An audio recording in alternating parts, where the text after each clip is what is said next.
దేవునికి ఇష్టంగా ఉండాలి. హల్లెలూయా! బైబిల్‌లో ఎబ్బేజు ఉన్నాడు.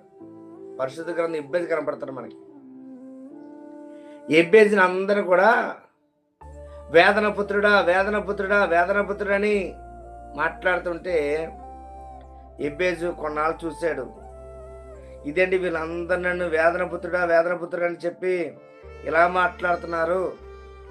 అసలు వీళ్ళ దృష్టిలో నేను చాలా తక్కువగా కనబడుతున్నాను. ఎందుకు నన్ను ఇలా అంటున్నారని చెప్పి అప్పటికి ఎబ్బేజు గొప్పగా దీవించబడ్డాడు.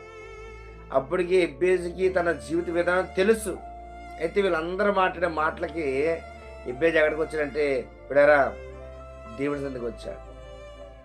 దేవుడి సన్నిధికి వచ్చి ఎబ్బేజు ప్రార్థన చేస్తున్నాడు.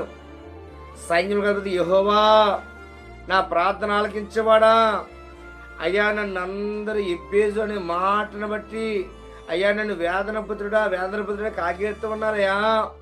అయ్యా నా పట్ల నువ్వు మేలిచ్చాడని జ్ఞాపకం చేయి, నా కుటుంబం పట్ల కృప చూపించు, నా ముందున్న ఇరుకులు ఇబ్బందులు తొలగించి అయ్యా నాకు విశాలతమైన శాంతి సమాధానం దయచేయమని ఒక మంచి ప్రార్థన చేస్తున్నాడు.